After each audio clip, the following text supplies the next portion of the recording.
हमारे चैनल पर आपका स्वागत है ग्लोबल चक्रव्यूह में।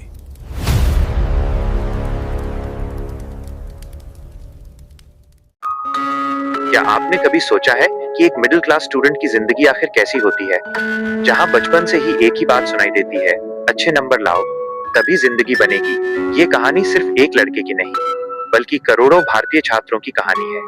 इस कहानी में हंसी भी है, आंसू भी है, दोस्ती भी है, डर भी है और सबसे बड़ी चीज उम्मीद। तो चलिए शुरू करते हैं। अध्याय 1, बचपन का सपना। एक छोटे से शहर में रहने वाला एक साधारण लड़का, नाम मान लीजिए आरव। न कोई अमीर परिवार, न बड़ा घर, बस एक मिडिल क्लास फैमिली। पापा सुबह से शाम तक नौकरी करते थे, माँ पूरे घर की जिम्मेदारी संभालती थी। घर में एक ही सपना था, बेटा पढ़ लिख कर बड़ा आदमी बनेगा।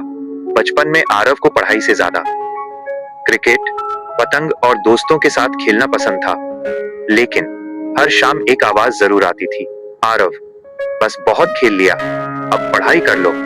और तभी पूरा बचपन अचानक किताबों में बदल जाता था। अध्याय 2, रिपोर्ट कार्ड का आतंक। साल भर खेलो, लेकिन रिजल्ट वाले दिन पूरा घर शांत। पापा के चेहरे पर गंभीरता, माँ मंदिर में प्रार्थना कर रही हैं, और आरव जिसे याद ही नहीं कि मैथ्स में क्या लिखा था। जैसे ही रिपोर्ट कार्ड हाथ में आया, पहला सवाल, शर्मा जी के बेटे के कितने आए? भारत में शायद यही पहला कंपैरिजन होता है। अगर तुम्हारे 90% आए और शर्मा जी के बेटे के 95%, तो समझो तुम्हारी मेहनत का कोई मतलब नहीं। मिडिल क्लास फैमिली का यूनिवर्सल रूल, तुम अच्छे हो, लेकिन शर्मा जी का बेटा थोड़ा ज्यादा अच्छा है। अध्याय 3, कोचिंग की दुनिया। धीरे धीरे क्लास बढ़ी। अब स्कूल से ज्यादा कोचिंग इंपॉर्टेंट हो गई। सुबह स्कूल, शाम कोचिंग, रात होमवर्क और फिर टेस्ट। ऐसा लगता था जिंदगी नहीं, मशीन बन गए हैं। टीचर कहते, अगर अभी मेहनत नहीं की तो जिंदगी भर पछताओगे। हर क्लास में एक ऐसा स्टूडेंट जरूर होता है जो बोलता है, यार मैंने कुछ नहीं पढ़ा, और एग्जाम में 99 मार्क्स ले आता है। बाकी पूरी क्लास उसे देखकर अंदर ही अंदर रोती रहती है। अध्याय 4, पेरेंट्स का प्रेशर। पापा गलत नहीं थे, उन्हें सिर्फ अपने बेटे का फ्यूचर सुरक्षित करना था। माँ भी गलत नहीं थी, उन्हें डर था कि कहीं उनका बेटा जिंदगी की रेस में पीछे न रह जाए। लेकिन एक स्टूडेंट के दिल में क्या चलता है, ये शायद कोई नहीं पूछता। हर दिन नया प्रेशर और वही एक डायलॉग, बस इस बार अच्छे नंबर ले आओ।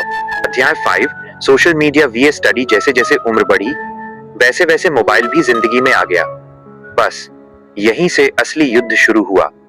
एक तरफ किताब, दूसरी तरफ इंस्टाग्राम, एक तरफ फिजिक्स, दूसरी तरफ यूट्यूब शॉर्ट्स। स्टूडेंट सोचता, बस 5 मिनट मोबाइल चलाऊंगा, और जब ऊपर देखता तो 3 घंटे निकल चुके होते। फिर शुरू होता गिल्ट, कल से पक्का पढ़ूंगा, लेकिन वो कल कभी नहीं आता। अध्याय 6, एग्जाम डेट घोषित। एक दिन अचानक स्कूल नोटिस बोर्ड पर एग्जाम शेड्यूल लग जाता है, और उसी पल पूरी क्लास का चेहरा बदल जाता है। जिसे पूरे साल कुछ याद नहीं था, वो भी नोट्स ढूंढने लगता है। लाइब्रेरी भर जाती है, फोटोकॉपी की दुकान पर लाइन लग जाती है, और व्हाट्सएप ग्रुप में सबसे फेमस मैसेज आता है, भाई इंपॉर्टेंट क्वेश्चंस भेज दो। अध्याय 7, लास्ट नाइट बिफोर एग्जाम। रात के 11 बजे, पूरा घर सो चुका है, लेकिन स्टूडेंट अब भी पढ़ रहा है। कॉफी, हाइलाइटर, नोट्स, फॉर्मूला सब सामने पड़े हैं। दिमाग कहता है अब नहीं होगा, दिल कहता है थोड़ा और पढ़ ले। इसी बीच माँ चुपचाप दूध लेकर आती हैं और बस इतना कहती हैं, घबराना मत, सब अच्छा होगा। शायद यही वो मोमेंट होता है जो हर स्टूडेंट जिंदगी भर याद रखता है। अध्याय 8, एग्जाम हॉल। सुबह जल्दी उठना, एडमिट कार्ड ढूंढना, पेन चेक करना, और रास्ते भर फॉर्मूला याद करना। एग्जाम हॉल के बाहर हर स्टूडेंट एक जैसा दिखता है। कोई किताब में आखिरी बार देख रहा है, कोई भगवान को याद कर रहा है, कोई बोल रहा है भाई कुछ नहीं आता, और वही स्टूडेंट सबसे पहले पेपर खत्म करता है। बेल बजती है, क्वेश्चन पेपर सामने आता है, और दिल की धड़कन डबल स्पीड पर पहुंच जाती है। यहीं से शुरू होती है हर मिडिल क्लास स्टूडेंट की असली परीक्षा, जिसका अगला भाग और भी ज्यादा भावुक, मजेदार और प्रेरणादायक होगा। अध्याय 9, एग्जाम खत्म, लेकिन टेंशन नहीं। आखिरकार आखिरी पेपर भी खत्म हो गया। जैसे ही स्कूल की घंटी बजी, पूरी क्लास खुशी से बाहर निकल पड़ी। कुछ बच्चे चिल्ला रहे थे, अब तो आज पूरा दिन मोबाइल चलाऊंगा। कुछ दोस्तों ने वहीं तय कर लिया, कल क्रिकेट खेलेंगे। लेकिन हर स्टूडेंट के मन में एक सवाल अभी भी घूम रहा था, पेपर आखिर कैसा गया? और यहीं से शुरू होता है भारत का सबसे बड़ा एनालिसिस सेशन। बाहर निकलते ही दोस्त पूछते हैं, भाई तीसरे सवाल का आंसर क्या लिखा? दूसरा कहता है, मैंने तो ऑप्शन सी किया। तीसरा बोलता है, अरे आंसर तो ऑप्शन बी था। बस इतना सुनते ही जिसे अभी तक लग रहा था कि पेपर अच्छा गया, उसे अचानक अपनी पूरी जिंदगी अंधेरे में दिखाई देने लगती है। घर पहुंचते ही माँ पूछती हैं, पेपर कैसा हुआ? और भारत के लगभग हर छात्र का एक ही जवाब होता है, ठीक ही हुआ, ना ज्यादा अच्छा ना ज्यादा खराब, बस ठीक ही हुआ। अध्याय 10, रिजल्ट आने का इंतजार। एग्जाम खत्म हो गया, लेकिन असली टेंशन अब शुरू होती है।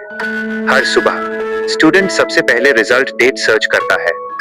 गूगल, यूट्यूब, टेलीग्राम, हर जगह सिर्फ एक सवाल, रिजल्ट कब आएगा? दोस्त रोज मैसेज करते हैं, भाई कुछ अपडेट मिला? हर नोटिफिकेशन देखकर लगता है शायद रिजल्ट आ गया। लेकिन नोटिफिकेशन खुलती है तो लिखा होता है, बिग बिलियन सेल शुरू हो गई है।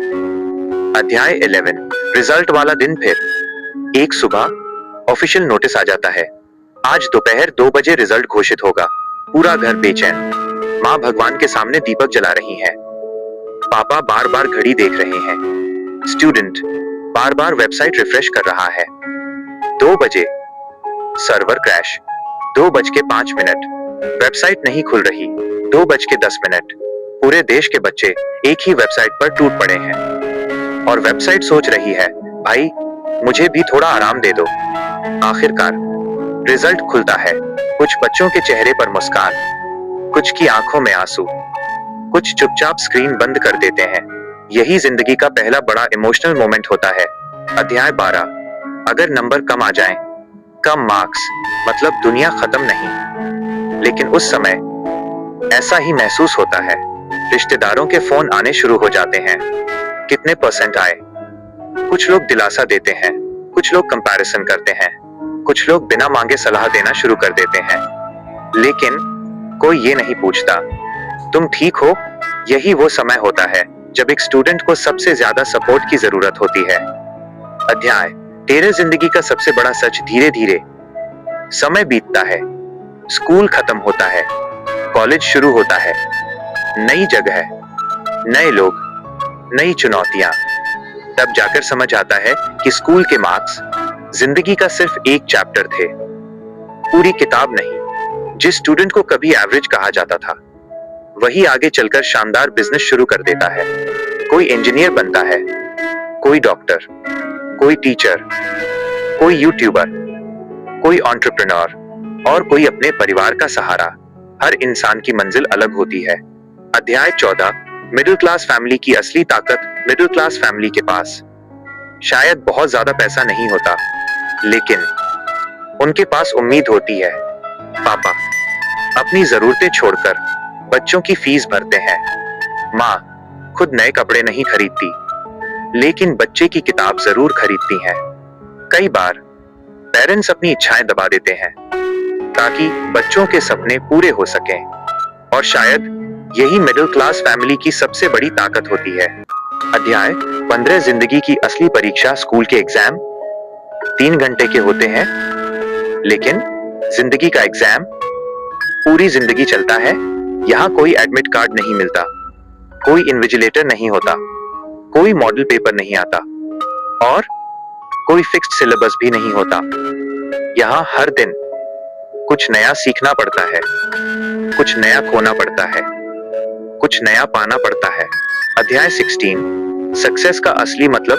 समाज अक्सर सक्सेस को मार्क्स, सैलरी और बड़ी कार से मापता है, लेकिन असली सक्सेस शायद कुछ और है।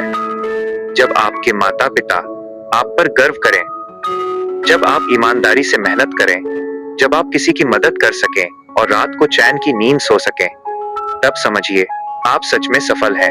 अगर आप अभी स्टूडेंट हैं तो याद रखिए, एक एग्जाम आपकी पूरी जिंदगी तय नहीं करता। कम मार्क्स आपकी क्षमता का प्रमाण नहीं है और अच्छे मार्क्स सफलता की गारंटी नहीं है। मेहनत करते रहिए, सीखते रहिए, गलतियों से डरिए मत, क्योंकि हर मिडिल क्लास स्टूडेंट की कहानी अलग होती है, लेकिन एक चीज सब में समान होती है, सपना। और जो अपने सपनों के लिए लगातार मेहनत करता है, उसे एक दिन मंजिल जरूर मिलती है। अगर आपको यह कहानी अपने जैसी लगी तो वीडियो को लाइक करें, अपने दोस्तों के साथ शेयर करें और कमेंट में जरूर बताइए आपकी एग्जाम जर्नी कैसी रही। मिलते हैं अगली कहानी में। धन्यवाद। हमारे चैनल पर आपका स्वागत है ग्लोबल चक्रव्यूह में।